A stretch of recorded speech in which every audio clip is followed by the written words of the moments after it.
is going on, everybody? Oh, man. I can't wait to talk about Niners Cowboys. Not a lot of stuff to say, not trying to be clever. It's Niners Cowboys, NFC Divisional Playoffs this Sunday. A lot to talk about, a lot of old school history between these two teams. Right now, it's just the three of us. We're waiting on a couple more to join us, but we figured we'd get this discussion started. How you guys doing tonight?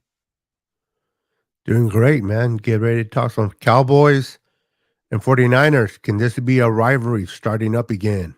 Like the 80s and 90s? I hope not. I hope it's one-sided. What about you, Wolf? Yeah, I'm pumped up, man. Ready for a 49ers victory, ready for the weekend, ready for a relaxing night tonight. Maybe play some video games or something at some point. Definitely. So, my first topic that I had kind of nailed away here was just the overall thought on the rivalry. We all have different memories because we're born at different times.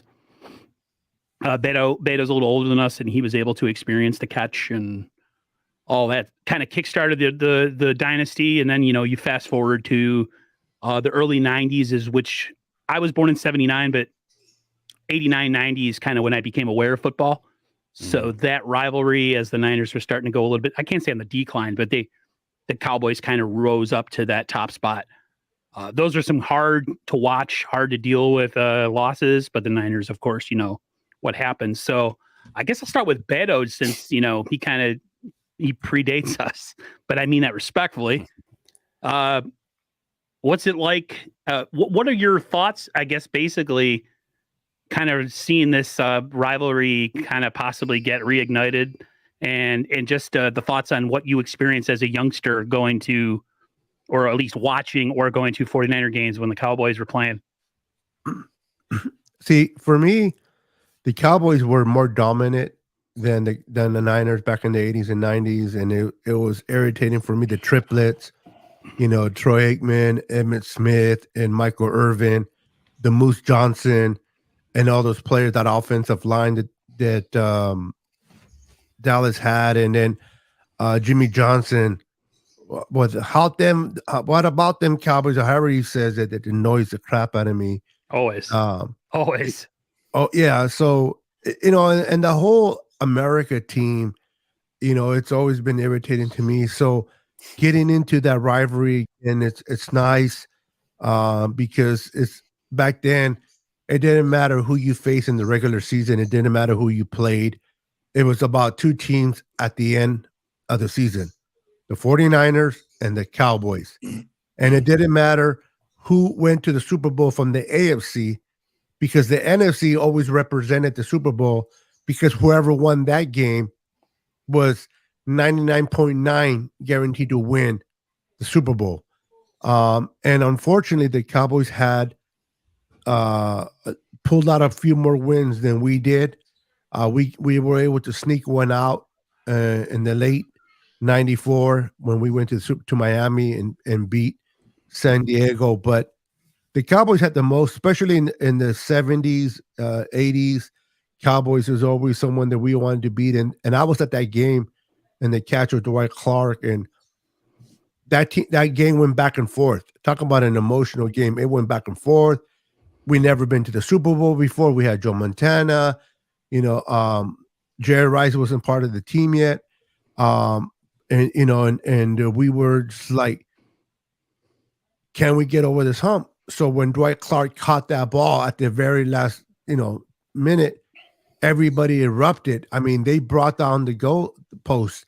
That's how much crazy it was, because that was our first time beating the Cowboys in a game that meant something like that.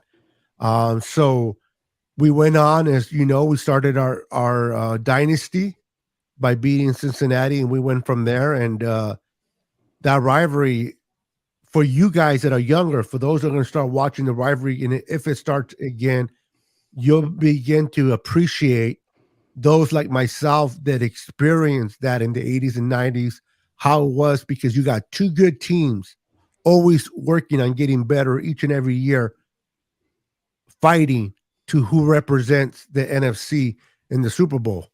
And so far we beat them last year, and if we beat them this year, we'll have the upper hand, and I love that because right now, at least in the 80s and 90s, they had the upper hand, so it's nice to return the favor for sure. Yeah.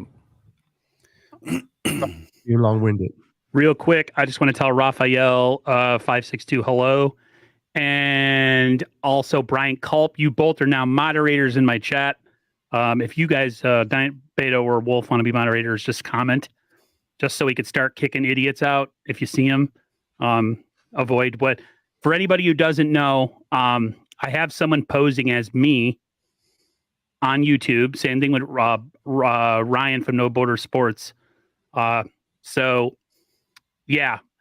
I don't know what I can do about it, but if I give you guys some of moderator privileges and you see that I'm talking while I'm in stream, but it seems kind of weird, then you know. Okay, hold up.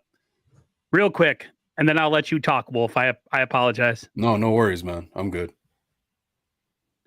All right. Hey, Silverado Kev, I'll make you a moderator too. There we go. We got some mods in here.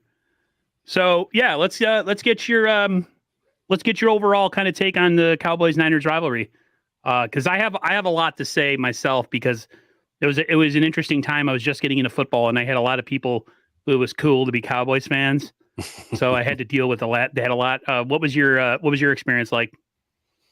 Man, yeah, definitely. When I think of the Cowboys, I have some flashbacks of some people that definitely would want to give them a swift kick in the ass. Mm-hmm. That's first and foremost. I'm sure there's some cool ones out there, but initially the ones, the bad apples are the ones that come to mind. Those are the only ones I remember. Of course, the historied rivalry, man. 3 times in the 70s, 3 times in the 80s. Now in the 20s. Isn't that weird to say, now in the 20s? In the 20s. Whoa. Yeah, we're in the 20s now. We could be having history repeat itself, man. We're in our second time around, and we could be meeting for a third straight time next year. We'll see. I think this 49ers Cowboys matchup that happens this weekend is going to be an indication of how the rivalry is going to pan out. And hopefully it just continues to be lopsided. The 49ers continue to win and whoop that ass like we did last year. Never been able to stand the Cowboys, man. It seems like every fan base has a certain amount of animosity towards Cowboys and the Raiders. So I think that speaks for itself. My whole thing and first of all, welcome back to the stream, Amin the Dream. What's up, Long Amin? time no see. Absence has definitely made the heart grow fonder. How you doing, young man? I'm doing good. Glad to be back on, man. It's been so long. Like has. It feels like it's been forever, but glad to be back on. What are your memories? I mean, you're a young guy. You're 15. Do you have, if not you, anybody in your family, were they football fans talking 49ers Cowboys to you and sharing their experiences? Because like we're all born at different times. Beto was born, he's about 10 years older than me, and I'm 40 something years old. So like we've all experienced different levels of the rivalry. So what was your experiences coming from your family, if not from people that were close to you? Obviously, we have a lot more, experienced people on the stream that probably have way more experiences with this matchup. Obviously, this rivalry with the Niners and Cowboys. And I have uncles and family members that obviously, were Niners fans back in the day when the Cowboys and the Niners used to play back in the 80s and the 90s. And, usually the Cowboys would, get the best of the Niners. But, one experience that I have is obviously of last year, us beating the Cowboys. But even, leading up to this game on Sunday, like I'll see kids at school wearing Cowboys jackets and Cowboys shirts, and I'm like, hey, we're playing each other this week, and they're like, yeah, we will have a little, friendly trash talk back and forth. So like even kids my age, they know about the rivalry, and when we see each other at school walking down the hallways and things, we'll mention it. We'll be like, you're a Cowboys fan, like we're playing each other this week, but my team's obviously gonna win, so we'll have a friendly trash talk back and forth. But even kids nowadays still know the rivalry, and I definitely appreciate it. Just be sure to tell them they're a bunch of marks. That's a wrestling term for people that believe it's true and everything that happens is 100% authentic.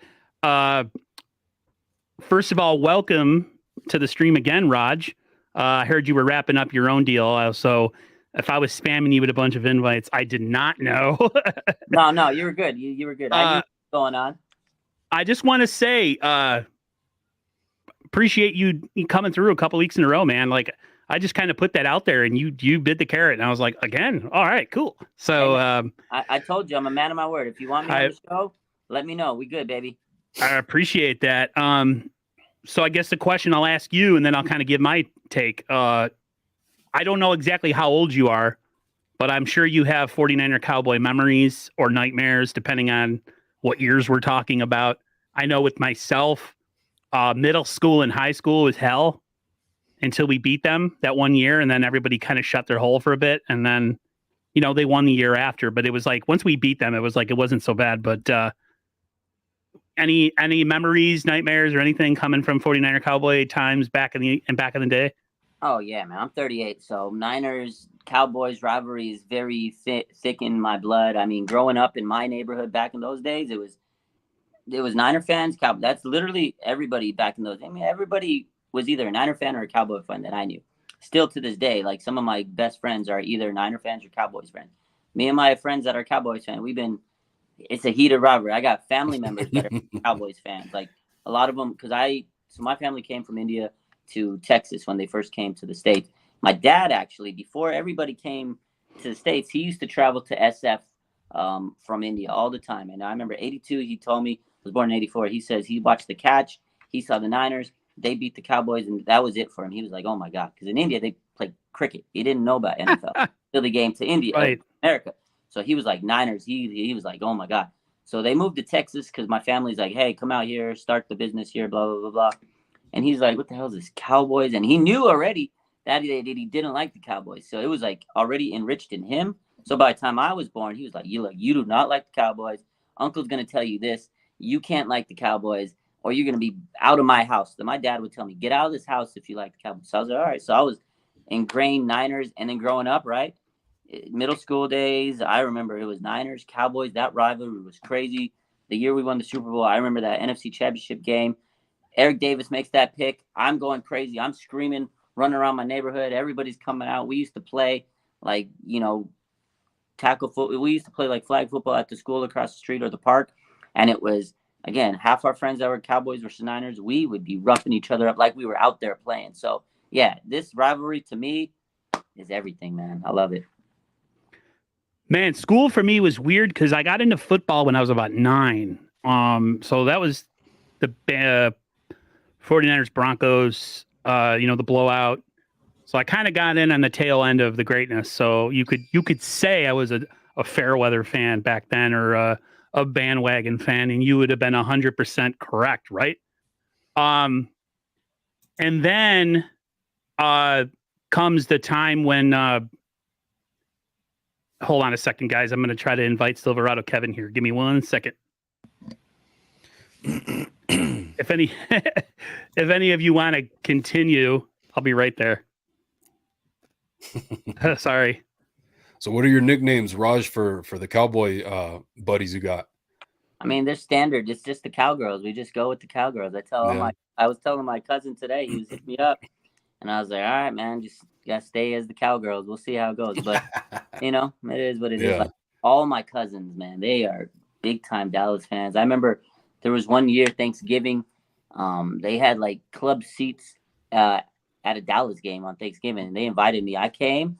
I wore all my Niners. They were like, "Come on, man!" Yeah, like, they can do. They were sick, man. I wore my Niner jersey, represent, decked out. I was like, "You paid for me to have Thanksgiving dinner. I got a free game, and I'm gonna wear my Niners." Hell yeah, man! That's what's up. Yeah. There was a Cowboys fan that went on with Ted Talks Ball. Yeah. And he was like, oh, yeah, man, you guys got to come up with something more creative. Like Cowgirls is just something that doesn't even bother us anymore. Like, I'm sure when people call you guys the 40 whiners, this and that. I was like, man, you calling me 40 whiner, I'll whoop your ass. It's just classic. Cowgirl to me is it's classic, man. Yeah. The cow patties. Go ahead. Want to say real quick. Oh, first of all, I didn't even notice you had a Metallica shirt on, so I automatically love you more. Sweet. Silverado Kev, thank you for the $5 super. I did actually send you an invite to the panel, just to let you know. And they're saying Silverado Kev might not be who I. Oh, that would be great. Yeah, so we have somebody posing as me on YouTube, just to let you guys know. And then how about the Niners says, how about signing Gore to 1-game contract if we get the Super Bowl, not to play, but so he can retire a Niner and get the ring he deserves. That would be the most awesome thing, but that's kind of been done and over with. But yeah, my experience was getting kind of bullied for being a 49er fan, which was kind of weird because I got into football late and my knowledge wasn't great.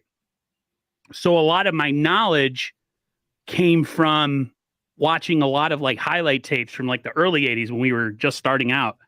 And it just, I got to learn football because I would get in discussions with people and not really know football like schematically or whatever. I was just like, I like the Niners, but I didn't know anything. So as that time went on and I got really interested, especially with Cowboys Niners and the heartbreak I felt losing to them twice in a row. I remember watching that game on my couch. It was the second time we were in Dallas. That was the one where Troy Aikman got hurt. And I think Bernie Kosar came in. Was it Bernie Kosar or Vinny Testaverde? It was Bernie Kosar. And he threw that touchdown to Elvin Harper, and they took it the rest of the way, and they won the game. And, man, it was a pretty rough day. It was like the NBC broadcast. It was just an odd feeling. And then I remember that summer watching the 49ers or that offseason sign so many freaking players like Woodall, Plummer. And then I remember I was doing some kind of religious kind of getaway with some friends. We were doing like a thing where we went to go visit some places and stuff. And I remember looking and finding out Dion was signing with the 49ers during a preseason game. So I'm watching the preseason game away on this, kind of like sabbatical, so to speak. And I'm looking and they're like talking and the talk was Dion signing with the 49ers. So I remember being like, we're going to win the Super Bowl this year. And then fast forward to the Philly game and like, can't believe that the Niners got their ass whooped by Philly in that game, the 40-8 game or 40-3. I forgot where Steve Young lost this. Yeah. And like, it was just an up and down roller coaster emotional ride. And I remember going to the Super Bowl party and the Niners scored like first touchdown, like within the first, 10, 15, 20 seconds of the game, Young to Rice. And I was there with two Steeler fans and they were telling me, yeah, if we were in the game, we would kill you guys. And I'm like, wait, you lost to San Diego the previous week and we're whooping them by like 4 touchdowns. That didn't make any sense to me. So yeah, I got into football at an interesting time where like I was on the back end of like the dynasty. And then I kind of let myself get invested into the Niners Cowboys rival. That's what really got me going. So Quincy Carter. Oh my God, he was so bad. Oh, I remember the Quincy Carter years. I feel bad for some of my Cowboy fans because they used to have some pretty trash quarterbacks after Aikman. Yeah, I mean, I just this Sunday to me is there's been a lot of talk. There's been a lot of stuff going back and forth. I don't know if you guys will talk about we could talk about the radio interview. I'll start with Raj. So for anybody who doesn't know in the chat, there was a Cowboys radio station pretty much insinuating that they think it's unfair that we have Christian McCaffrey and that they're hoping for injury on Christian McCaffrey. So Raj, what was your take on I hope he hurts his hamstring or something from the Dallas radio station? That was so unprofessional. Like, and they kind of doubled down on it and they said, oh, well, he's an injury prone guy. So we weren't saying anything bad. And so I had a couple thoughts. So first off, they were like, oh, well, it's an unfair advantage. CMC, they're getting them. But, a couple weeks ago or months ago when we traded from, everybody was saying it's horrible trade, C-. ESPN gave it a C-. People like they gave away too many picks. And now everybody's like, well, it's an unfair advantage and this and that. So it's funny to hear that. But then the other guy was like, oh, man, I can't believe it. Can he get a hamstring injury? He's finally healthy this year. It would even up the playing field. To me, that's just unprofessional. You're in the media, no matter what you are, sports media, radio, on TV, radio or podcast. I don't care what you have. You can't go out there and bash the players if you're, covering the team. It's just poor taste. It's like one of us going out there and saying, oh, I wish Dak, breaks his leg or pulls a hamstring. It's just stupid. It just doesn't sound right, man.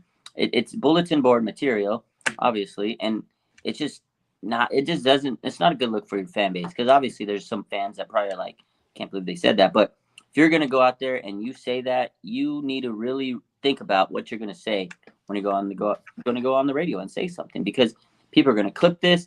It's gonna get viral. People are gonna find this clip, and you're going to have to listen about it all week. And if your team loses, oh man, you're going to have to deal with that repercussions of that over and over again. Like, honestly, the guy should be fined or fired or something, but it's like the radio didn't even care about it. They retweeted a couple things. Like one guy, I don't know if he was working for them or he was a fan of the radio station, but he said, look at these Niner fans crying over the comments. It was just a joke. Just like Barkley said, you guys in the Bay Area are so soft. Like they were attacking the Niner fans for being upset about this comment. And to me, it was a terrible comment. Again, it's unprofessional in my mind. I would never go out there and wish injury on anyone. It's bad karma. I think for one, it's bad karma. And it's just a poor look, man. I would never. Yeah, I couldn't believe what I was listening to, that someone would actually say something like that. Because that's like us as fans, right? When we're talking with our buddies, drinking a beer, they'll be like, man, I wish so-and-so would like get hurt or something so we had a chance in this game. But like, we're talking about that between friends, but like a radio station that has access to thousands of people who are listening on your every word, and that's the kind of message that you're sending. Like, yeah, we might not be able to beat them unless we can injure one of their players. Silverado, my screen wasn't down all the way, so I didn't see you down below. First of all, I just want to welcome you to the stream. Real quick, I'll make a little rewind and then we'll continue on the injury bit from the radio. Any quick thoughts on the 49ers Cowboys rivalry that you have from your childhood? You talking about me? Yeah. Oh, well, I'm born and raised in Frisco, Fillmore to be exact. You feel me? So I done seen. I was 3 our first Super Bowl. Yeah, I'm old. I'll be 45 this year. You know what I'm saying? So I was on my grandfather's lap for that 81 Super Bowl. You feel me? You know what I'm saying? So yeah, bro, it's a very storied history. Fun fact: last time they beat us at Levi's, I was there. We got smacked 40-10 when Bowman got hurt. You know what I'm saying? And as a matter of fact, Ezekiel Elliott hit the same spot Bowman would have been in had he not got hurt, and that's how the route started. You know what I'm saying? So, but as far as the rivalry, look, man, it's reinvigorated, it's rejuvenated. But let's go ahead though and let's get back for that Bowman game. You feel me? I know we sent them packing last year. You feel me? But nah, damn that, we at home now. You know what I'm saying? Let's go ahead and get back. They bumping their gums, talking loud, but they ain't saying nothing. You know what I'm saying? So let's go ahead and do what we do. Like I said in every stream, as a matter of fact, appreciate you having me on. No doubt. Beto, what's happening with you? I see him, my young guy, Wolf, first time meeting you. Raj, met you at a game a couple of years ago. You know what I'm saying? Good seeing you again. So yeah, man, appreciate the love. But look, man, we here to handle business. Right. One more before it's 2 more for 6. You know what I'm saying? Right. So let's go ahead and handle business. It's not about them. It's about us. We go play our game, execute, play clean football. It's no contest. I know it's going to be a game because they got playmakers, but look, we do what we do, and them doing what they do, ain't no competition. 100% agree with you, man. Any thoughts on the radio faux pas by their Dallas media talking about how they were wishing for an injury? Any thoughts on that? Man, that wasn't no damn faux pas. They knew what they were saying. You feel me? And as much as I hate the Cowboys and even the Seahawks, I have never not once said, I hope Russell Wilson get hurt. I hope so-and-so get hurt. That's you just don't do that. And I don't give a damn if you put a laugh out loud or a smiling emoji behind something. You don't say no shit like that. You know what I'm saying? Like, it's just not cool, man. And so, I mean, they finna get what they came for. You know what I'm saying? They gonna get what they came for, and it's all good. And Michael Parsons talking about this what we wanted. I don't know if that's quite true, But Be careful what you ask know, for. Dak's saying the We- same we got trash some- too. Like, this is exactly the team we were waiting for. we Or got whatever. something for you. You know, but I will say, in terms of ratings, in terms of must-see TV, this here is must-see TV. You know what I'm saying? Oh, Like, you know, absolutely. just Niners, Dallas Niners. I mean, you can play game after game after game from the past. I mean, man, these are two heavy hitters. But unfortunately, we finna hit them the heaviest. You know what I'm saying? So, you know, and I'm not saying it's going to be a cakewalk at all. But I do feel this game is going to come down to coaching and execution. And I feel that as far as Parsons, I think Parsons is going to cancel himself out. You know, being so hell-bent on how big the game is, getting to the quarterback, trying to affect Brock Purdy. Okay, you do that. You come on over, but you're gonna limp back. You know what I'm saying? You're gonna walk over, but you're gonna limp back. You do your thing. Run yourself out to play, and we're gonna be fine. And Brock Purdy gonna keep doing what Brock doing. And anybody waiting for that rookie fall off, keep waiting. You know what I'm saying? Because Cal Shanahan has set that boy up for success. So, hey, ain't no stage too big for Brock, man. Brock gonna do his thing. Listen, Definitely. the Cowboys had the number one offense last year. Okay. They had the number one offense last year. Niners went in there and they only were able to put 17 points on this defense. Our defense this year is way better than last year's. Their offense is no longer number one. We have way too many weapons. We ran all over them with Elijah Mitchell only. Now we're adding CMC to the mix. They already know what Debo can do, but now they have to deal with Christian McCaffrey. They didn't even know how to stop Debo. How are they going to stop Debo and CMC? It's going to be interesting, man. There's a lot of gum bumping from their side of things, and you really haven't heard anything from the Niners side of things. Oh yeah, Amin the Dream. a lot of this. What is this? Talking all that name? masa. Amin the Dream. Your take on this this radio situation with the talk of injury or wishing injury on players. Have you ever seen this? Have you ever seen anything like this in your young life? I mean, I've seen it before, right? And obviously, you know, this is a huge rivalry. And we see a lot of, you know, Niners fans. As Niners fans, we hate the Cowboys. It's just in our blood, we naturally just hate the Cowboys, you know. But for a fan to say that, I can understand, right? Because as fans, like Silverado Kev says, as fans tonight, you know, you'll be watching a game and you're like, all right, we need this player to get hurt.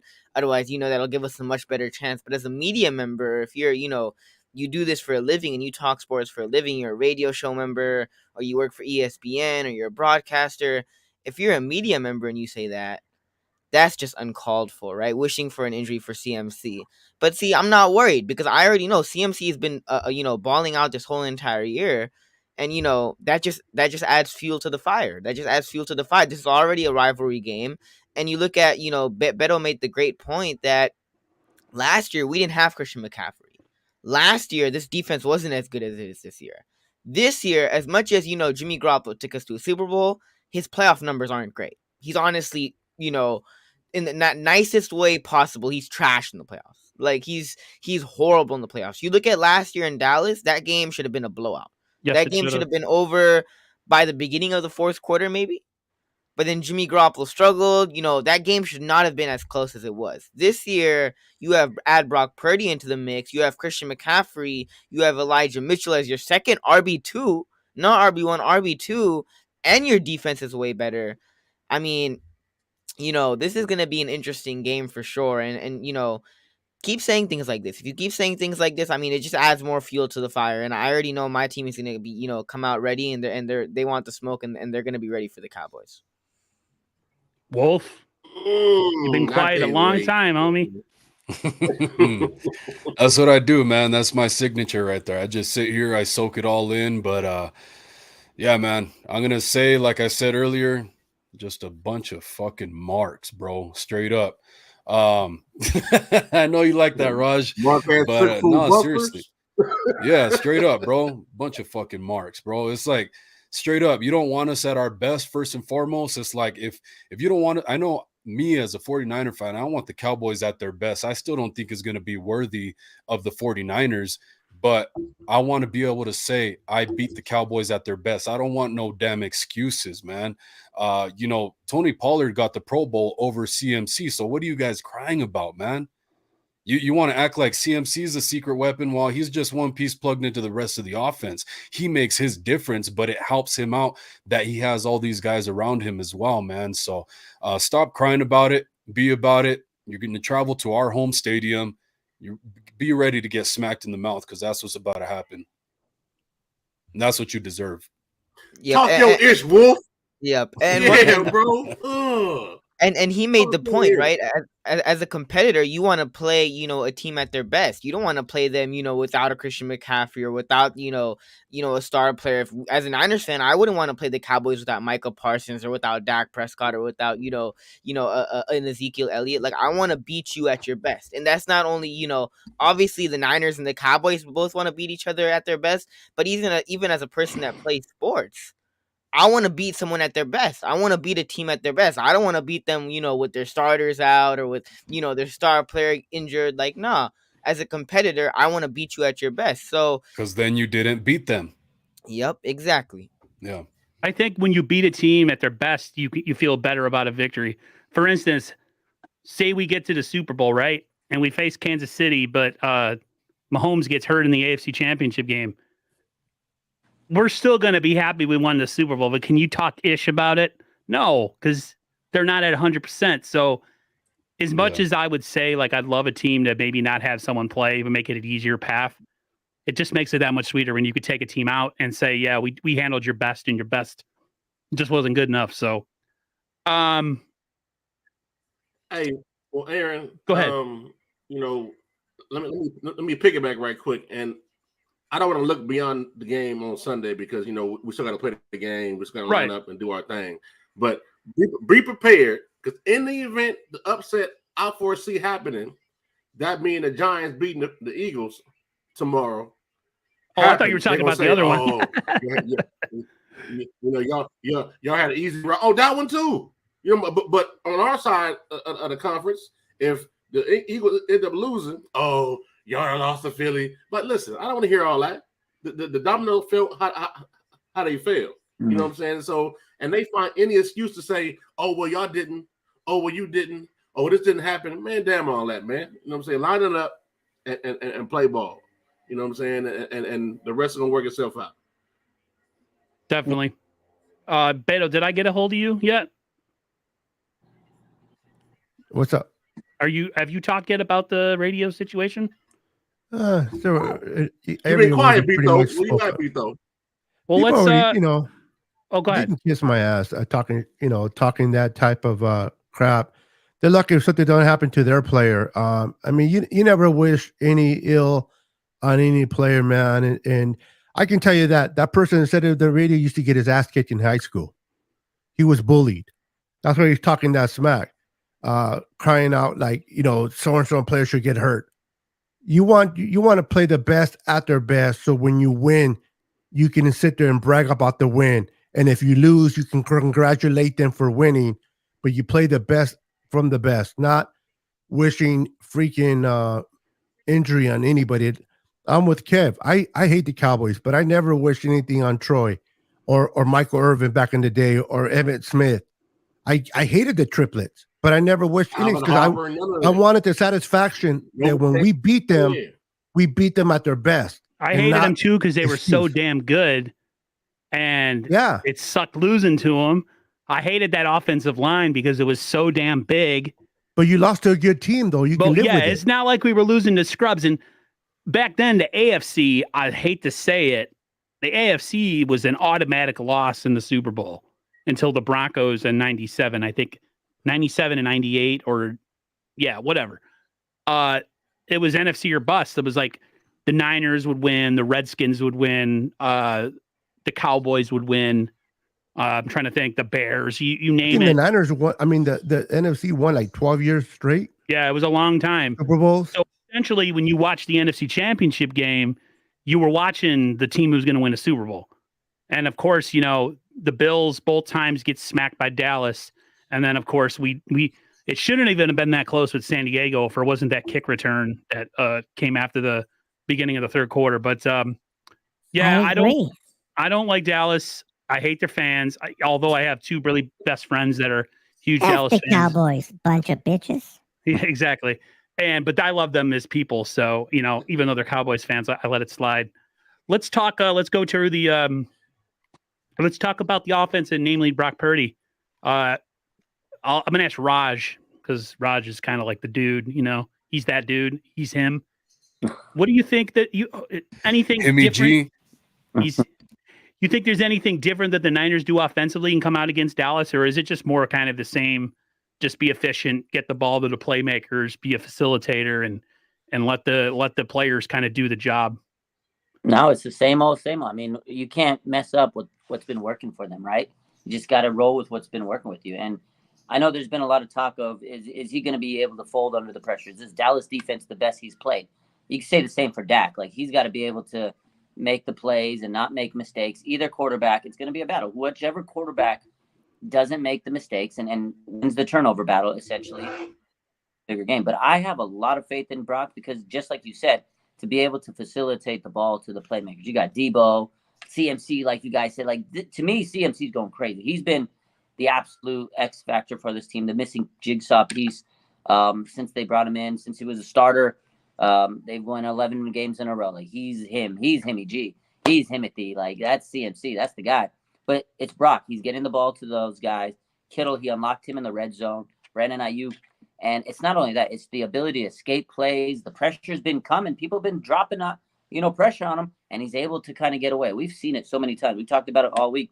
The play to Brandon Ayuk. I know it was an incomplete pass, but just for him to be able to escape in the pocket, and he's done it so many times. He steps up, he steps back, he's able to escape. Like, all those things to see as a seventh round, the last pick in the draft, a rookie to be able to do that, to me, I'm not worried. I think Kyle's just got to keep the same game plan. They got to limit mistakes. They got to run the ball. Starts with the run game. They got to protect him and let him do his thing. And there was an analogy. I can't remember who said it or which analyst said it or tweeted or somebody. They compared him to like a point guard in the NBA. Like, I think they said they used Steph Curry or Magic Johnson. I think that's who it was. He's got to be that guy. And that's 100% it. He's just got to be that point guard and dish the ball out to everybody. If he's out there acting like Magic Johnson, man, and hitting Debo and hitting Kittle, they're going to do the rest. They're the Yak Bros, man. You put the ball in Debo's hand and in space, he's gone, man. Slant and go, baby. You give it to CMC with space, he's gone. He's going to take a 3-yard play, make it 60 yards. Debo, same thing. We saw it, that 76-yard touchdown. Boom, a little play over the middle, and he just went gone. That's it. He knows the offense, and he's poised. It's just he has to make sure he doesn't make mistakes, and they got to keep him clean, and that's it, man. But I got no worries about Brock. This kid has been unbelievable, man. It's just unbelievable how he's come in and played so well. But again, this will be his biggest test, because I think the Dallas Cowboys are the best defense we've probably played so far with Brock Purdy. So I look at it as how teams kind of approach the Niners down the stretch, especially the back half of the season, is effectively using their explosiveness on defense against them and trying to make them be aggressive and over pursue and play undisciplined. And I think that with Dallas is extremely physical. Dallas is extremely what do you call? They pursue well. They're just a really good defense. So you have to use their aggressiveness against them. And the Niners have plenty of players and plenty of Kyle Shanahan stuff that they can throw at Dallas. To me, like Kelts was saying just a bit in the comments, he just thinks that this is a game if the 49ers don't beat themselves. I think the 49ers win this game. Yes, Dallas is the best team and the most balanced team we've faced since Kansas City, and there's no doubt about it. And if Niner fans don't believe that, don't play yourself. They're pretty good. Just because they're the Dallas Cowboys don't mean they suck. They're a good team. I just think we're better. I'm gonna start with Wolf. What's your kind of overall take on the offense? Same as Raj, just kind of keep it simple, stupid, or do you have any like a player that you think might shine? Like because I personally think Debo is going to be involved a lot more than we saw him at any point during the season, just because of how explosive he was last game. What is your take? Yeah, I'm definitely curious to see how aggressive they play it this last week against the Seahawks. I was surprised to see how much they came out and took a lot of deep shots to start out the first half, especially since it was raining, of course, right? So I'm Curious to see how aggressive they're going to play it. I don't know if they're going to play it safe and try to run more.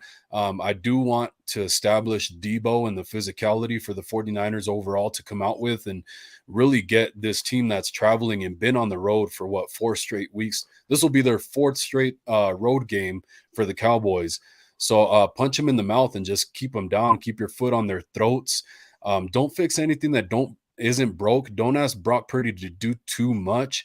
I'm sure he is going to feel some pressure because it's getting pretty close to Super Bowl time, and he has played championship caliber football at the college level, but this is the NFL. It's different. So I'm just expecting more of the same from the 49ers. For me, offensively, like, I think we're still going to get more of just greatness. Like, what do we have? 4 straight games of 37 plus points. 7 of the last 8 games of 30 plus points. So I expect more of that from the 49ers offense. The defense is the question that I have. Can they slow the Cowboys down enough, make them one-dimensional and cause them to make mistakes? Tied number one defensively for most interceptions in the league are the 49ers defense, and Dak has been pretty interception worthy recently. So curious to see how that pans out, man. Beto, I saw you rubbing your hands together, man. I feel like you got something to say. What's your thoughts on the Niners offense? Oh, my room's just freaking cold. Oh, But, damn it. no, I'm just talking to everybody in the comments, chit-chatting with them. But man, listen, this game on Sunday with Brock Purdy, everybody's saying that the Brock Purdy, the pressure's on him because he's a rookie. The pressure's on him because he's never played in a divisional game. I think the pressure is more on Dak Prescott. Yep. Because he's been here for a minute now, and he's supposed to win like a game like this. Listen, if Brock Purdy has a bad game, God forbid we lose the game, they can still chalk it down as, okay, he was a rookie. We had a good run, and the rookie part of him kicked in finally. Dak Prescott loses a game to a rookie. What's his excuse? So if there's any pressure, in my opinion, it's on Dak Prescott. So I expect him to make more mistakes because he's going to try to win it more and try to put the team on his shoulders. And he's going to put this false gold beating Tampa Bay. I love it. I love that false gold. I love that the Cowboys are riding high. I love that Dak Prescott thinks he can put the same numbers on the Niners defense that he did on Tampa. Tampa Bay has an ugly secondary. They don't have a pass rush. Tampa Bay couldn't run. I think they tried to run 10 times. Even though the Cowboys is a bad team against the run, Tampa didn't run. They're going to get a big taste of the run game from us. They're not going to be able to stop us at all. They're going to find out quickly that, oh, crap, this is not the team that we face on Monday night. And Cowboy fans are already making excuses and fans about, well, it's not fair that the NFL has the Niners resting 2.5 days and we got to travel. This is our 4th week traveling and blah, blah, blah. It's like, man, suck it up. I thought you were America's team. America's team is supposed to go and represent, right? Don't give me that bull crap about, complaining about you got to come into Levi's on a short notice. You don't get a whole day of preparation because of flight. Listen, if you are who you think you are, come in here and show us what you are.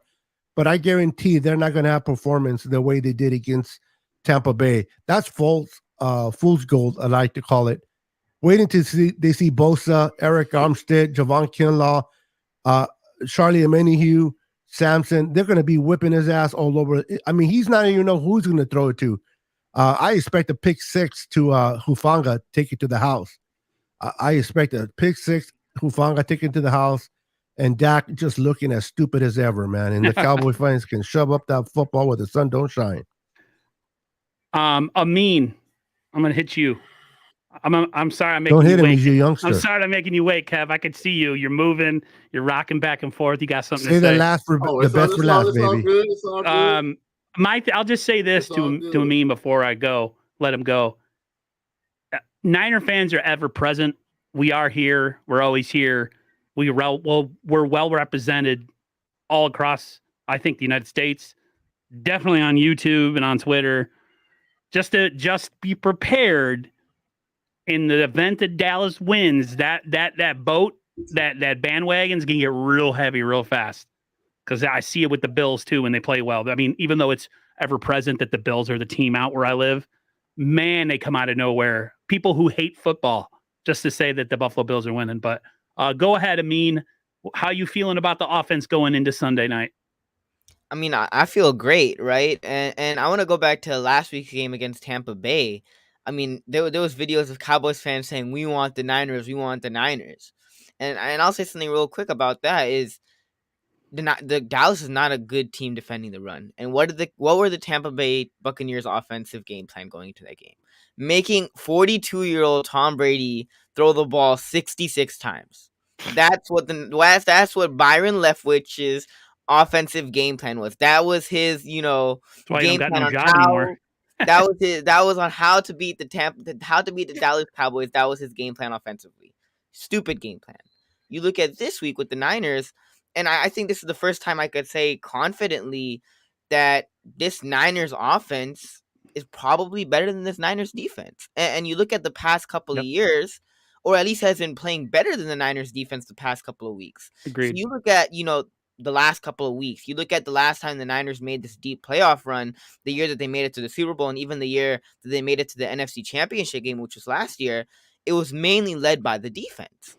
Whereas you look at this year, and even in the last couple of games of the season, there would be games where the defense would be struggling, and then the Niners offense stepped up their game, and it started with Brock Purdy and went down to Christian McCaffrey, and guys started stepping up their game, and the offense was was a huge part on why we won. We're winning football games. So I'm definitely confident in this offense, and comparatively to last year playing Dallas, where we're like, all right, this is a competitive matchup, and even this game, I think it will be a competitive matchup. But I think this offense is a much better offense than it was last year. I think this defense is a much better defense than it was last year, and I have way more trust in this 22-year-old rookie named Brock Purdy, going into this game against the Dallas Cowboys than I did in Jimmy Garoppolo. Early on in this week, I was like, for some reason, I felt like Jimmy Garoppolo was a starting quarterback. I was a little bit nervous. I was getting that Jimmy Garoppolo PTSD, from last year. But, now that we have Brock Purdy under center, I mean, this offense, it's a much better offense. They've been putting up 30 points per game with Brock Purdy under center. And offensively, all you have to do offensively is really stick to the game plan. Brock Purdy, continue to do what you've been doing for the past couple of weeks since the time you've started.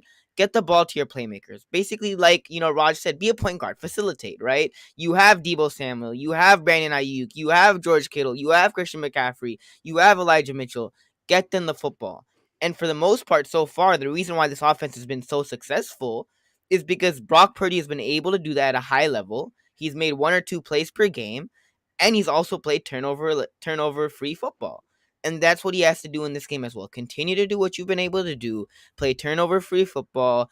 Facilitate. Get the ball to your playmakers. And if Brock Purdy can do that and the defense can have a solid game, I think the Niners end up with a W. Also, we have Christian McCaffrey this year, and obviously the panel mentioned it, but this is a much better team, not only offensively but defensively, and I have way more confidence in Brock Purdy. And I think if everything goes right, I think we can get this done. Agreed. 49er throwback. Thank you for the $5 super. Appreciate it very, very much. I'll just say this. This is a better team than last year. And this team, most of this team has playoff experience other than Purdy. Was Purdy a little nervous last week? Probably. Human nature. Did he look overwhelmed and it was too much for him? No. And a lot of 49er fans were tweeting that he's going to turn it around in the second half, and we were all right? He came around. Man, I've never seen anything like Brock Purdy in my life, and I've watched football a long time. We're going on 30-plus years, so I've never felt this comfortable in a long time. And a lot of people take it as a knock to Jimmy, when it's just really stating emotionally how we always felt with Jimmy when he was at quarterback was we never knew what we were going to get. It was kind of like a roll of the dice, literally, if you want to say something, kind of make it sound cool. But that's how I always felt. Kev, offense, what you think? We got to put 50 burger on these guys? Woo. Wow, tough act to follow. Well, you know what I pride myself on.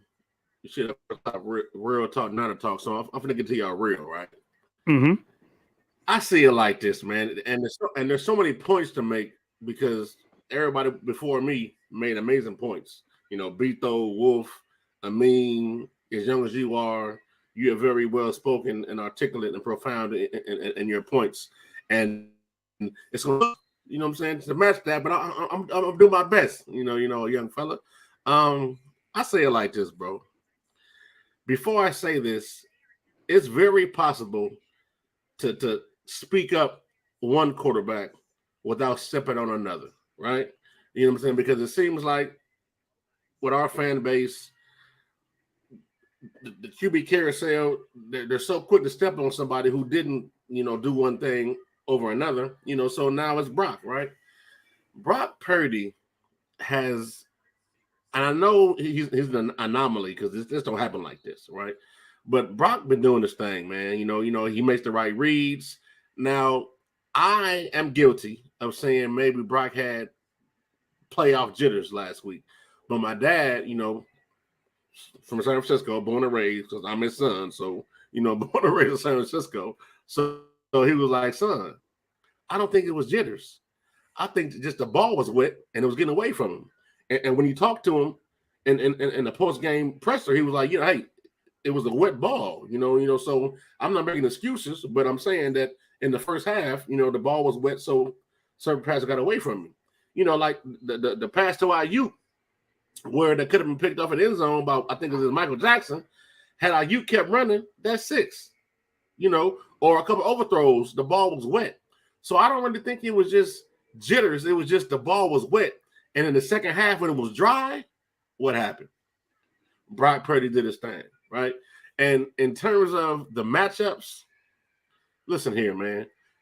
I know it came down to last year. Well, Dak tried to rush in the line, and he did that little dumbass run up the middle, and the time ran out. But we beat them by a touchdown, just about, and we had limited weapons. Debo, but yes, we're better this year. And though they're minus Gregory and they have Parsons, that's still a give and a take type situation. And as far as the offense, I'm gonna tell you somebody y'all have not mentioned yet who I think, and I said this too, who I get off in the postseason, and nobody expects him to get off like this.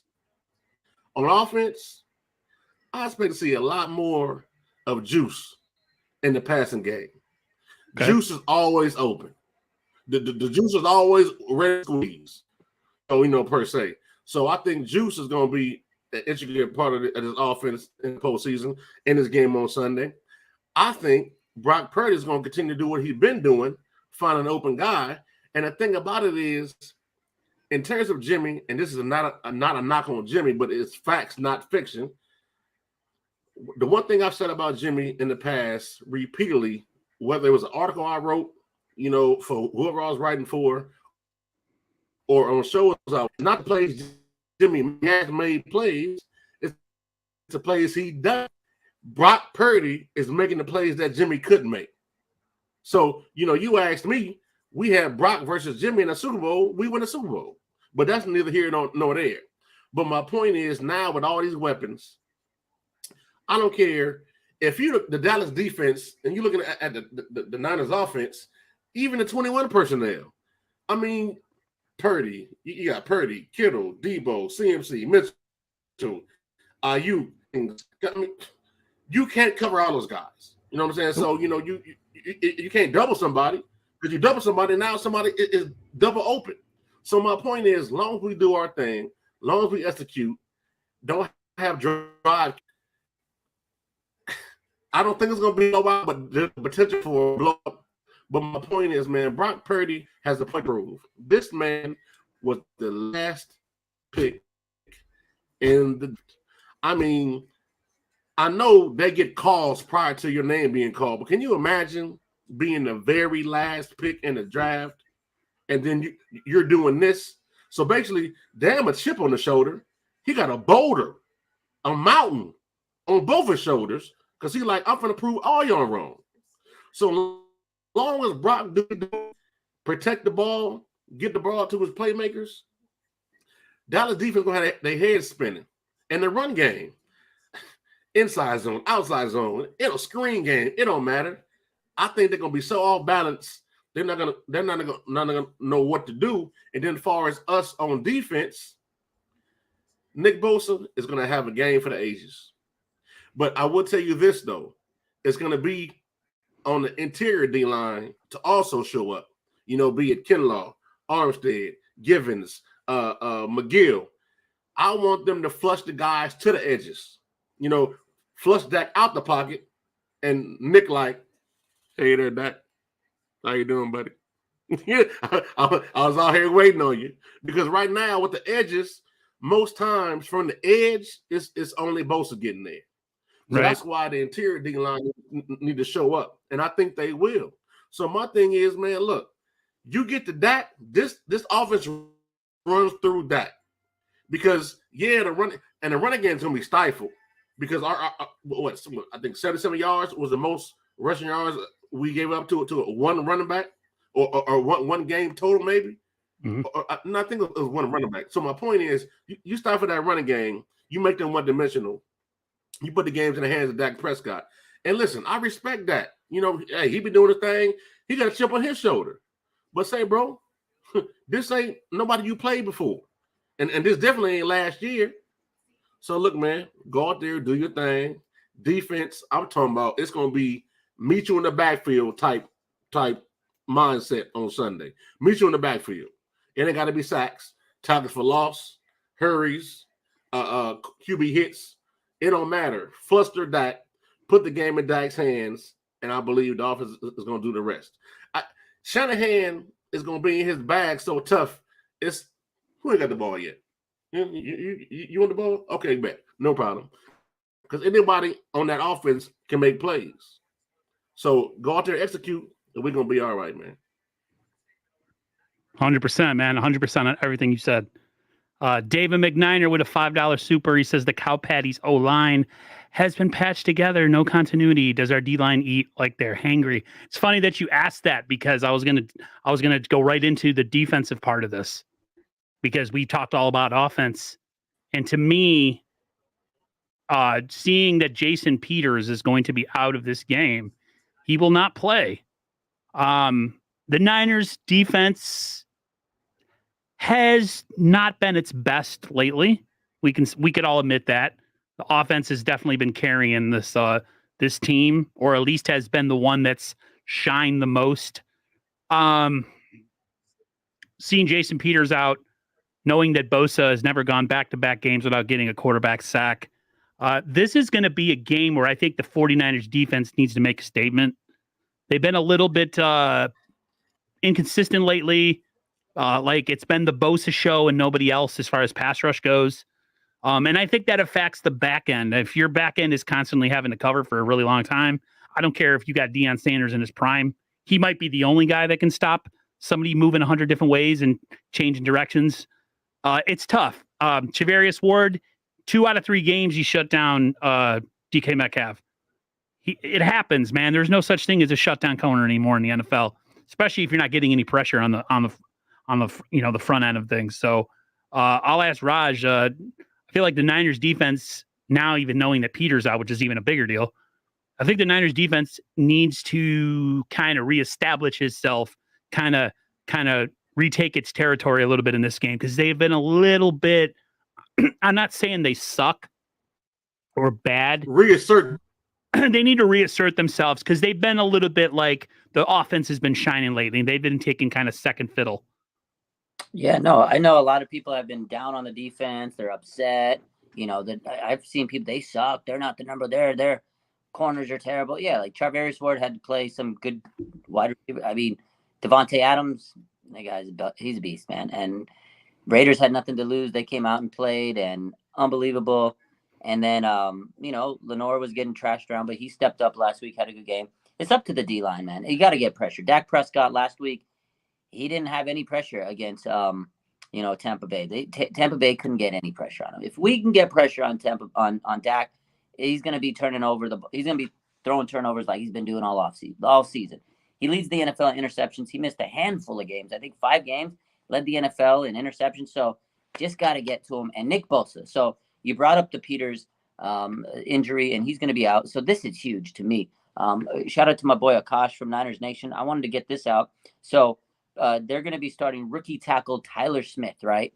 He's 62 out of number 64 tackles in ESPN's pass block win rate. He's the number 1 in holding penalties called this season with 13. That's huge. So Nick Bosa is going to make this man flustered. And I think you guys hit it in the panel earlier. You guys said last year we beat Dallas and they had the number 1 offense. Our defense wasn't as good as it was this year. I know D'Amico's out there, has a lot of coaching jobs and a lot of, interviews. I think there was a tweet I just saw earlier that he finished up his Texans interview. Maybe that has something to do with it. Maybe he's a little distracted and these guys aren't hitting on their P's and Q's because maybe D'Amico's not 100% with it. But they've made the plays they've needed to make on a weekly basis. When they need a big play, Gibson's made big plays. Armstead's made big plays. Bosa, Menahu, they've made big plays. They've had goal line stands. And people forget how good they were all season.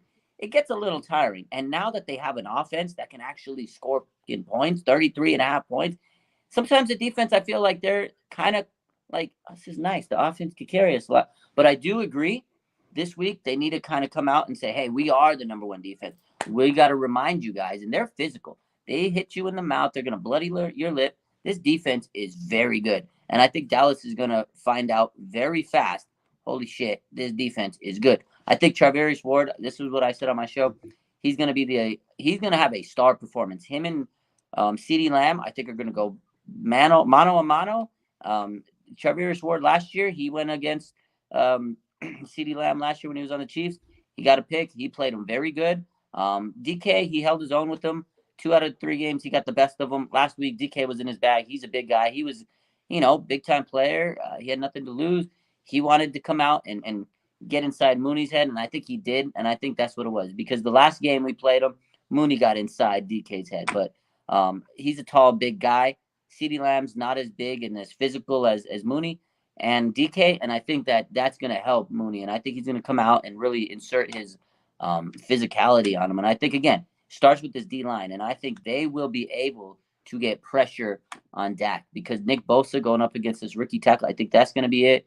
And like you said, Nick Bosa, I feel like he's due for a monster game. You got the high, everybody's hyping the Parsons, Bosa. In the back of Nick Bosa's mind, he wants to go out there and show everybody, hey, I am the defensive player of the year, and this is the game. This is a monumental game, the last game of the weekend. All eyes on everybody on these teams, and I think Bosa has 2 sacks. I think the Niners win the turnover battle, and I think that's why they win this game. I think they're going to have 2 interceptions, Hufanga with the pick, Ward with the pick, Bosa 2 sacks, and they're going to make Dak Prescott's life a living hell. So that's what I think. I'm kind of leaning the same direction. Wolf, I'm gonna let you go. You mentioned this when we were talking offense about how you thought the Niners defense has been outshined recently. So I'm gonna let you pontificate, kind of expand on your thoughts that you kind of kicked up a little bit before. When it comes to the defense, I agree with Raj for sure. I think Mooney Ward is going to step it up. I think he's been a little banged up, and this defense doesn't seem to be taking a lot of these last few teams too seriously. I figured from what I saw that they felt they had it in the bag when it came to the Seahawks 3rd time around. And it's unfortunate, man, but this is the time when they're going to turn it up. I'm confident in that, both sides of the ball, as well as let's show some love to the special teams. We haven't talked about them at all whatsoever, but they've been another area of improvement. So I feel really confident in the defense. I really hope that Drake Jackson is active for this game. Me too. Yeah. What's up with that? Drake Jackson, it's like, why is Tevin Coleman active on game day, but Drake Jackson isn't? I do not understand that at all whatsoever. Tevin Coleman, love you, bro, and everything. You've done awesome things, but we have a plethora of running backs. Play the kid. So, Play the kid. so yeah, we need a great rotation of defensive linemen. And dude, the potential, the wingspan, the athleticism that Drake Jackson has could be all the difference on the opposite edge of Bosa for containing Dak. He's even shown against quarterbacks like Marcus Mariota in the past, where that dude takes off and he's not slow, man. Marcus Mariota is not slow. That dude is fast. And Drake Jackson can catch him from behind, not just from quickness, but his wingspan. He's like a freaking an octopus, man. So I think that would help in containing Tony Pollard as well. Dak Prescott, blitz more. The 49ers have blitzed around 24% on the season. Let's ramp that up at least a couple points, guys. Come on, just a little bit more. If you want to play it conservatively, do zone blitz. So you know the secondary has cushion on the back end. But we need to create pressure, man. Get Dak uncomfortable to start out with. You know, he throws plenty of interceptions. Yes, like Raj was talking about, Tyler Smith is going to be filling in for Jason Peters. He's allowed 7 sacks on the season when he has filled in. So as well as the holding penalties, let's get some yardage with that.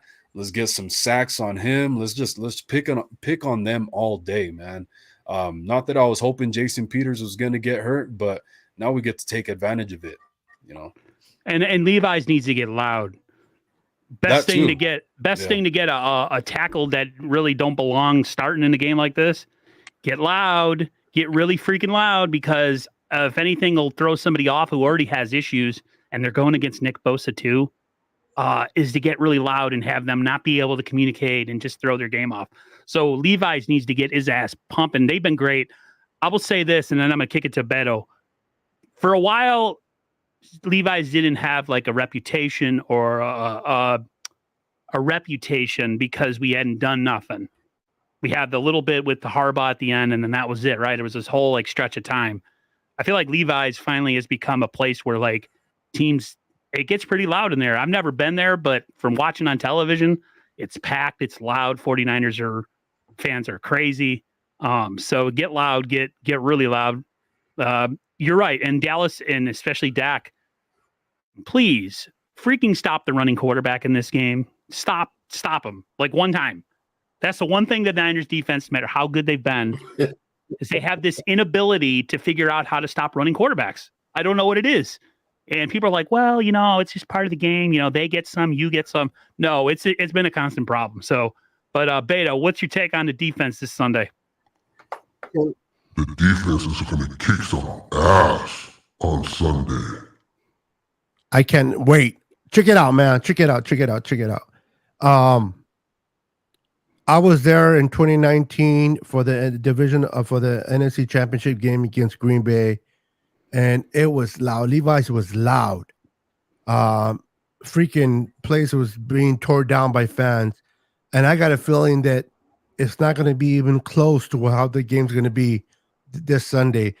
The Niner faithful will be there, and for what I heard, a lot of tickets were not sold to Cowboy fans. Unlike Jerry World, where half of the tickets were sold to Niner fans, the Niners did not reply the flavor. So it's going to get loud. It's going to be loud. It's going to have them. Freaking Dak, he gave the ball to his center instead of the referee in his own house. What is he going to do in our house? Hide the ball completely? I mean, the guy's an idiot. So it's going to get so loud that I expect Dallas to have a couple of penalties on offsides or delay of games because of the loudness. I'm telling you, Levi's is going to bring it. It's going to bring it. It's going to be fired up. It's nothing like watching a Cowboys and Niner game, the rivalry, the 80s, the 90s, the Jerry Rice, the John Taylors, of the game, the Jeff Garcias and the TOs. It's just so much history when it comes to these two teams, of all the teams that played each other. And I don't think there's two teams that hated each other more than the Niners and Cowboys. Now, these players are different. They're younger players. They probably don't have that much history anymore. But there was no team hated more than the Cowboys. And I know a lot of young Niner fans hate the Seahawks because the Seahawks been in our division and had the best of us of late. But if you talk to anybody that's old school and you ask them what team you hate, I guarantee it's not the Seahawks. It's the Cowboys and then the Seahawks because of that rivalry that we grew up in watching with the Steve Young, the Joe Montanas. You know what I mean? And I can't wait, man. I can't wait for Dak Prescott to continue to make the haters look stupid every time. Well, waiting. He can't do this. Well, he can't do that. Every week he's been proving the haters wrong. And yet they keep saying he can't do this, he can't do that. Well, I got a feeling, and like Kev's dad said, and I agree because that's what I said as well on TV. It's not the jitters. It was a wet ball. Anybody that's ever thrown a football in the rain knows that is not easy to do. And yet he was when the rain went away, the dilemma went away. You saw right. Brock being Brock again. And it's for last time I checked, it's going to be a beautiful day on Sunday. So I expect the Niners to come out strong. And this defense, let me tell you, Bosa, by his own standards, got embarrassed by not having no sacks and no pressures against Seattle. That's not going to happen again from the Defensive Player of the Year. He's going to make a statement and make a statement quick. He's going to let people know what happened against Seattle was a fluke. That's not who I am. He's going to be on there that Dak's going to have to put a restraining order on Bosa because that Bosa's going to be all up his ass. Talk your shit, Bito. I just want to say a real thank you to Corey Davis. He says, hello, my 49ers family, and I hope you're all having a wonderful day. Thank you so much, What's up, man. Corey? I appreciate the five. Corey, prayers up, man. Always representing in everybody's stream all the time. Corey's the man. Hey, Appreciate you very much. I'm gonna go to Kev because Kev looks like he can't keep himself still over there. nah, it's Preach about this defense. boy, you know, I love me some defense, right? You know what I'm saying? But now shout out Corey Davis, man. Prayers up to you, man. We fighting with you, fighting for you. In terms of Dak and his running ability, in terms of stopping him, you know, if you watch anything I've done, be it Real Talk, Niner Talk, my own channel, just period, it's the gap exchange versus playing straight up, you know, 4-man pressure, outside contain, outside shoulder free, let the interior D-line, you know, do their thing. Because if you notice, a lot of times with a running quarterback, for some reason, and I'm convinced they're coached this way, because even Bosa, a lot of times at the edge, it happened versus Seattle. That's how Walker scored a touchdown on the left side because Ebicom or was it Ebicom or Amenahu, they jumped inside. Greenlaw was late getting outside. If it was a gap exchange, he was late getting outside. My thing is, let your guys do what they do. 5 techs, edge rushers, outside shoulder free. Don't jump inside. Let the interior guys do their thing. And I've said this, and Lord forgive me, but I don't care if Dak Prescott put the ball in the stomach of Jesus himself on the fake. On the fake. Damn the run. If you're an edge guy, outside shoulder free, outside contain. Let the inside guys bite on the inside run. That's how you neutralize that. Be it Dak Prescott, Jalen Hurts, Carson Wentz, because he got us like that too. So anybody. So my thing is, man, look, do your job. Don't be nosy. Do your job, right? And I'm just saying, man, you neutralize Dak. That's where the game is won. Stop the run game. Put the ball in Dak's hands. And Nick Bosa, like Bito just said, no pressures, no sacks last game. Oh, nah, that ain't happening twice in a row. So again, you put the ball in the hands of Dak Prescott, neutralize that running game, and make Dak start to panic. Like, okay, I gotta do it myself. The rest gonna fall into place. And so it's real simple. Excuse me, as far as just doing your job, rush lanes, you know, gap integrity, you know, run fits, be sound, and the rest of it's gonna fall into place. I'm telling you, it's just that simple. Even though I'm a DC, I never coached in the NFL. Coaching is coaching. I don't care what level you at. Coaching is coaching. Fundamentals are fundamentals. You set the edge, secure the edge, rush lanes, gap integrity. We're gonna be fine. And I just listen, Dak. I don't wish injury on you, but I tell you what I do wish on you. You in your pockets all game. Every time he drop back, he need to be getting up, asking, "Hey man, did they got 12 men in the field?" Because it seemed like every time I look up, I see 12 dudes. What day is it? You know what I'm saying? I want that getting up asking for a supersized fry. Hey man, can I get a number 6 with a supersized? Oh no, I'm not in line. I'm not in the drive-through. I'm sorry. That's how we need to be in Dak face. Dak. I see free rushers. That's what Dak need to be saying the whole game. He need to be saying ghosts. And I'm telling you, that's the key. Stuff that running game, put the ball in Dak's hands, and make Dak. Hey, you know what, Dak? Put some track shoes on. Damn some cleats, because you're running for your life. I knew you had a lot to say, and you did not disappoint. Thank you, man. Appreciate it. I'm sorry, man. No, not in a bad way. A good way. You're excited. We're all excited. I can't wait for Sunday, man. I have a weird nervousness in my stomach.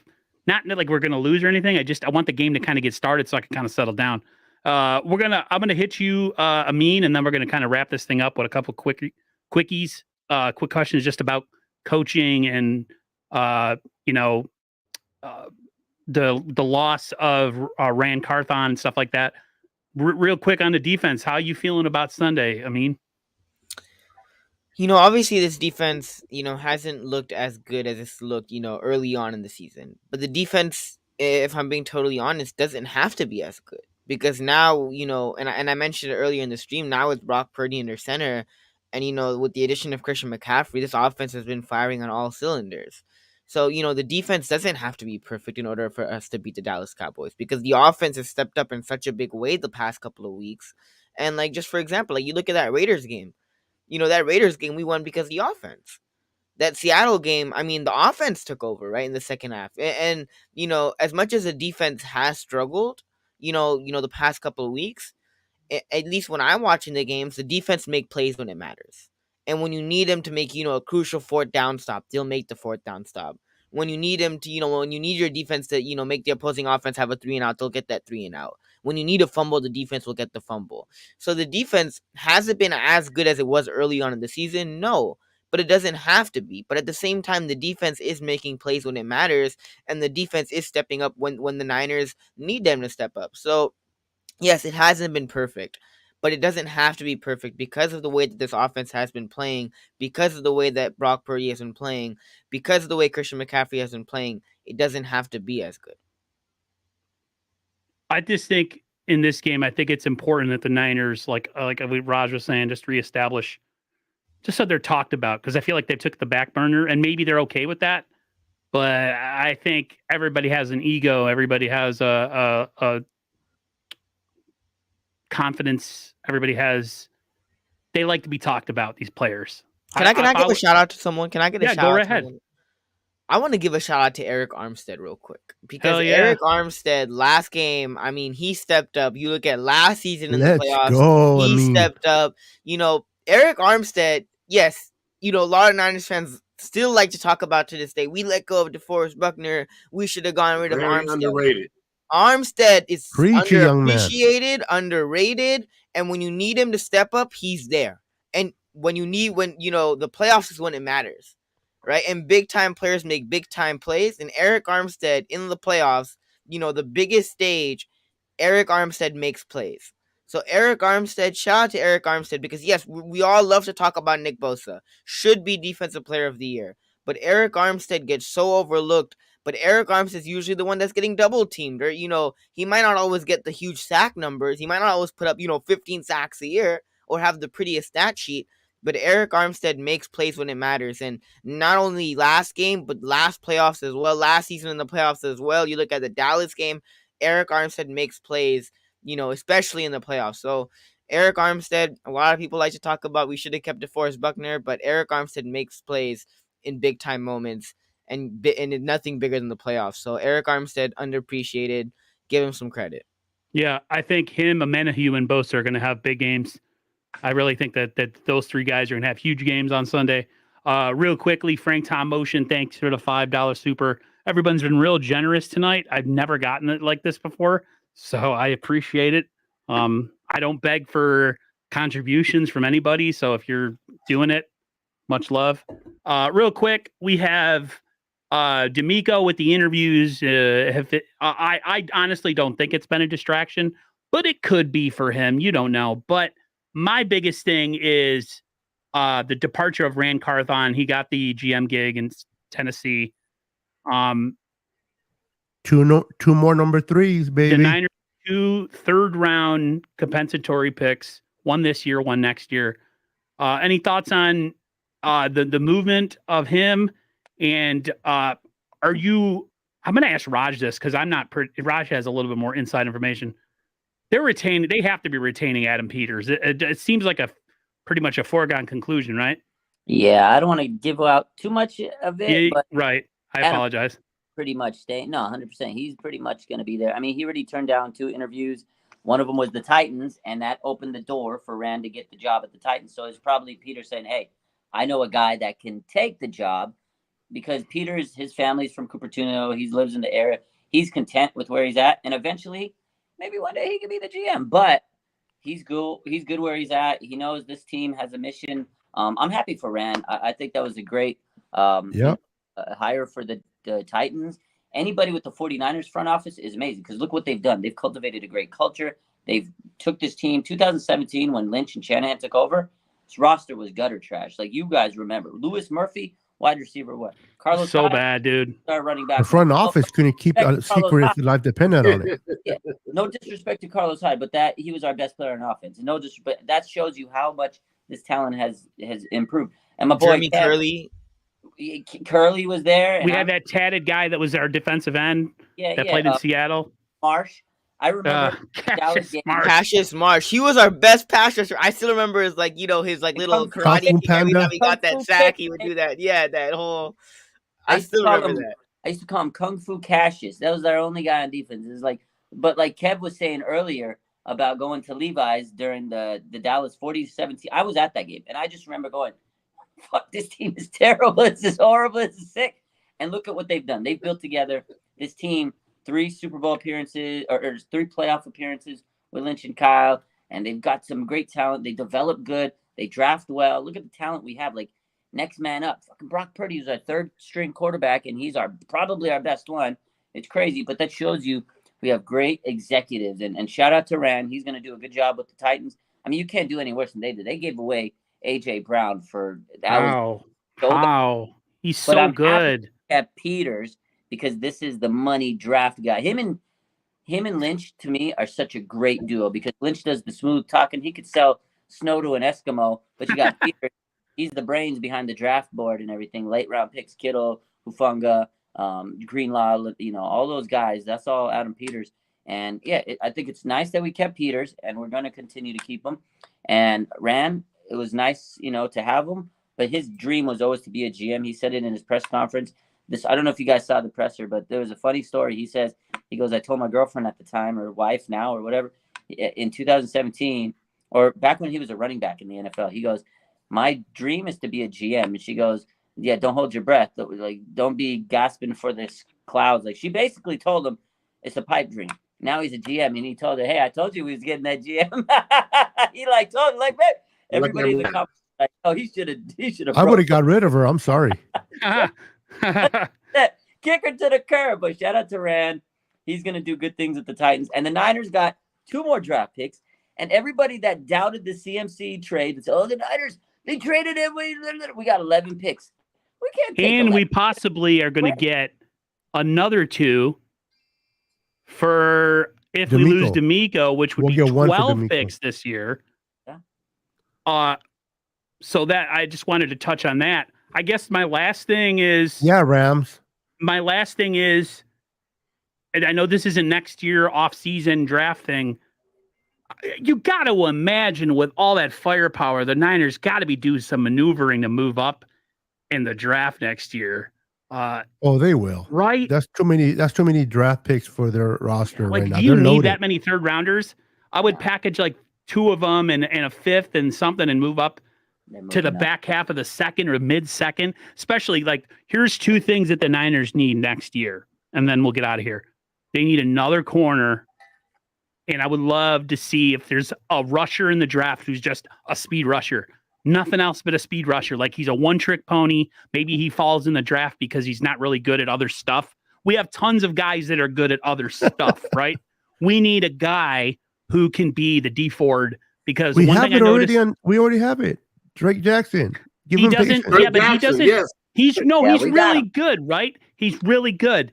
But I want someone who can really spin off the edge, like a one-trick can do guy it. that all he does is like a D Ford. So type. you want another white pass rusher, not a black one? Is that what you're saying? No. I don't care if you're purple. but I'm you- messing with you, bro. I'm Please, messing with you. please No, bring but- some. but at What do you the mean, end you of the day, people? Aaron, at the end of the day, you're right, because you can't have 11 players. Hey, shut up. You're not going to have 11 players make this 50. You caught that. You're good. You're 100% right. Definitely going to make a trade up or whatever. Because I don't imagine them taking 11 players and having them somehow stick to this roster or practice squad or whatever. It's just too many Yeah, players. that's too much. This isn't me, by the way, guys. Really? Yeah, this is somebody else. God You know dang what? it, man. Let me I hold saw on. it, Let I me was block. like, I'm gonna how block was he that. posting? They got a He burner fucking account of what? you? Oh, Yeah, That's when you know you made it, Aaron. I That's just when you blocked know you him. made it. thank you. I saw someone who's usually in the chat. I think what's his name again? We all know his name. Yeah, I deleted him earlier. that's weird. Yeah, I got blocked somebody him. posing as me. That's weird. Comes in here, poses as me, goes in other people's streams, tells them I lost my stream. Yeah, I know who it is now.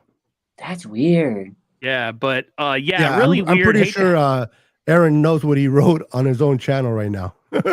Yeah, like why would I be speaking my own chat and talking in the first person? First or third person? I don't know. I can't remember.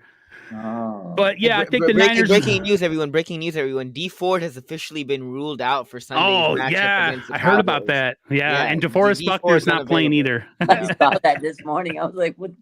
I saw that. I was like, wait, what? Oh, wait, that's a joke. Because I'm so serious about everything. But hey, appreciate all you guys. I didn't think I was going to have a Can I say 6-person something real panel quick? tonight. Go ahead. In terms of D'Amico Ryans, man, and his schedule being packed with preparing for the game on Sunday and doing interviews. If you think D'Amico Ryans isn't already prepared for this matchup on Sunday, and these interviews are going to be a distraction, clearly you just are out of touch with life. Because I'm sure he's made space in his schedule, to propel his life in the event he decides to do that. And I'm still holding out hope. Like myself, as a DC on a youth level, I got multiple invitations to coach high school and things like that. But I like coaching defense, so I'm hoping that we offer him a pay raise, and he's like, you know what, head coaching is a real stressful job. I like calling defense, and we don't lose him. But in the event we do, well worth it. He deserves it. But don't think for a minute that him having to split his time up trying to better his life is going to distract him from doing the task at hand. Because if he had to wait till now to game plan, we already lost. So, D'Amico, do your thing, bro. Don't let the outside noise distract you. We know your job right now and your goal right now is to win this game on Sunday and get us 6 this season. So take 6, baby. 9 quest for 6. It takes. Right. Take 6. Hey man, do your thing, bro. I hope we don't lose you if you do. Well deserved. But don't think that this is going to distract him from what he's already having in place. But we're playing for Sunday. So I just want to mention that. And Carlton, shout out to you. Congratulations. You deserve it too. We're gonna be all right. Yeah, we got another burner in here. Same person. They love me.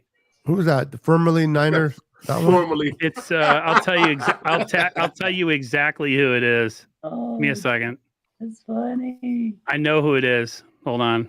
That's too much. Man, people are Security! weird, bro. Like, yo, how you got gotta be weird if you're trying to like pretend to be like catfishing. I never got that, man. That's just weird. You got a lot of time in your hand, my boy. They live at home with their mama in the basement. Mm. Yeah, no life. Eating cat food. Oh my god, that's weird. But for it, definitely everyone. Oh, go ahead. No, go ahead. I was just gonna say, appreciate the panel tonight. Everybody was good. Yeah, comments was awesome. It was a good show. A very lively chat. This is probably the most people I've had in a chat since I was online bitching after we lost to the Rams last year. I had like I think the most people I've ever had in a live stream chat was like 200 people, and I was just sitting there bitching. I hate the Rams. Freaking they bought their championship, man. So I felt bad that I was like such a bitter kind of like whiner. And I remember people like messaging me like in August, like, and I'm like, listen, I'm a better person now. You guys got your championship, whatever. But yeah, that's the most, and it was just me complaining. So yeah, it's Steve-O Supremo. We all know who you are. So if he pops in your chat, he has like 20 different aliases. But thank you to everybody for coming through. Thank you, Beto. Thank you, Wolf. Thank you, Kev. Thank you, Raj. Thank you, my man, Amin the Dream. I know you got to get out of here. Well, thank you for having me. I had a blast. Everybody have a great night, and I can't wait for Sunday. Take care, everyone. Steve-O Supremo is a bit. Go Niners.